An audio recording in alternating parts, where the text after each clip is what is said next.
ನಮಗೆ ವಿಶೇಷವಾಗಿ ಈ ಅಕ್ಕ ಎಂಬಂತಹ ಹೆಸರು ತುಂಬ ಆಪ್ಯಾಯಮಾನವಾಗಿದೆ. ಈ ಅಕ್ಕ ಎಂಬ ಹೆಸರನ್ನು ಯಾರು ಆಯ್ಕೆ ಮಾಡಿದರೋ ಅವರಿಗೆ ನಾವು ವಿಶೇಷವಾದಂತಹ ಅಭಿನಂದನೆಯನ್ನು ಸಲ್ಲಿಸ್ತಾ ಇದ್ದೇವೆ.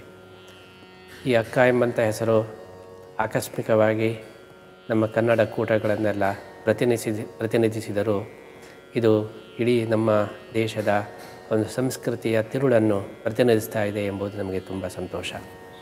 ನಮ್ಮ ಭಾರತೀಯ ಸಂಸ್ಕೃತಿಯ ಹಿನ್ನೆಲೆಯಲ್ಲಿ ಪ್ರತಿಯೊಬ್ಬ ವ್ಯಕ್ತಿಯನ್ನು ಕೂಡ ಅಕ್ಕ ಅಣ್ಣ ಎಂಬುದಾಗಿ ಗುರುತಿಸಿದಾಗ ಮಾತ್ರ ಆವಾಗ ನಾವು ಸರಿಯಾದಂತಹ ಗುರುತಿಸುವಿಕೆಯನ್ನು ಮಾಡಿದ ಹಾಗೆ ಆಗ್ತದೆ. ಪ್ರತಿಯೊಬ್ಬನನ್ನು ಕೂಡ ಅಣ್ಣ ಅಕ್ಕ ತಮ್ಮನ ರೀತಿಯಲ್ಲಿ ನಾವು ಕಾಣಬೇಕು ಎಂಬುದು ಇಡೀ ಒಂದು ವೇದಾಂತದ ಸಾರವಾಗಿದೆ. ಆದ್ದರಿಂದಲೇ ಸ್ವಾಮಿ ವಿವೇಕಾನಂದರು ಚಿಕಾಗೋದಲ್ಲಿ ಸಿಸ್ಟರ್ಸ್ ಆ್ಯಂಡ್ ಬ್ರದರ್ಸ್ ಎಂಬುದಾಗಿ ಎಲ್ಲರನ್ನು ಕೂಡ ಅಣ್ಣ ಅಕ್ಕ ಎಂದು ಸಂಬೋಧಿಸುವ ಮುಖಾಂತರ ಇಡೀ ವಿಶ್ವವನ್ನು ಅವರು ಮನಸೂರೆಗೊಂಡಿದ್ದಾರೆ.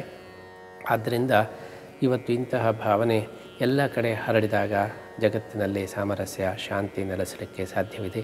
ಪ್ರತಿಯೊಬ್ಬ ವ್ಯಕ್ತಿಯನ್ನು ಅಣ್ಣ ಅಕ್ಕ ಎಂಬಂತಹ ದೃಷ್ಟಿಯಲ್ಲಿ ನೋಡ್ತಕ್ಕದ್ದು ಇದು ಬಹಳ ಮುಖ್ಯವಾದಂತಹ ಒಂದು ವೇದಾಂತದ ಸಂದೇಶ.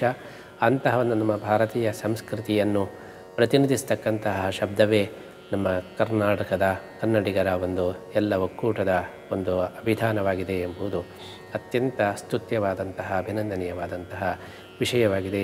ಅದಕ್ಕೋಸ್ಕರ ನಾವು ತುಂಬ ಸಂತೋಷವನ್ನು ವ್ಯಕ್ತಪಡಿಸ್ತಾ ಇದ್ದೇವೆ. ಈ ಅಕ್ಕ ಸಮ್ಮೇಳನದಲ್ಲಿ ನಾವು ಭಾಗವಹಿಸಲಿಕ್ಕೆ ನಿಮ್ಮ ಅಕ್ಕರೆಯ ಕರೆಯೋಲೆಯನ್ನು ನಾವು ಒಪ್ಪಿದ್ದೇವೆ. ಅದಕ್ಕೋಸ್ಕರ ನಾವು ಚಾತುರ್ಮಾಸ್ಯದ ಸಂದರ್ಭದಲ್ಲಿ ನಾವು ಈ ಸಮ್ಮೇಳನ ಬರುವುದರಿಂದ ನಮ್ಮ ಚಾತುರ್ಮಾಸ್ಯವನ್ನೇ ನಾವು ಕ್ಯಾಲಿಫೋರ್ನಿಯಾದಲ್ಲಿ ಸ್ಯಾನ್ ಹೋಸೆಯಲ್ಲಿ ನಾವು ಸ್ವೀಕಾರ ಮಾಡುವಂಥ ಸಂಕಲ್ಪವನ್ನು ಕೂಡ ಮಾಡ್ತಾ ಇದ್ದೇವೆ. ಜುಲೈ 26ರಿಂದ ಸೆಪ್ಟೆಂಬರ್ 7ರ ತನಕ ಚಾತುರ್ಮಾಸ್ಯವನ್ನು ನಾವು ಇಲ್ಲಿ ಸ್ವೀಕಾರ ಮಾಡಿ ಇದರ ಮಧ್ಯದಲ್ಲಿ ಅಕ್ಕ ಸಮ್ಮೇಳನ ಬರೋದರಿಂದ ಅಕ್ಕ ಸಮ್ಮೇಳನವು ಕೂಡ ಸಮ್ಮೇಳನದಲ್ಲಿ ಭಾಗವಹಿಸಲಿಕ್ಕೆ ಸಾಧ್ಯವಾಗ್ತದೆ.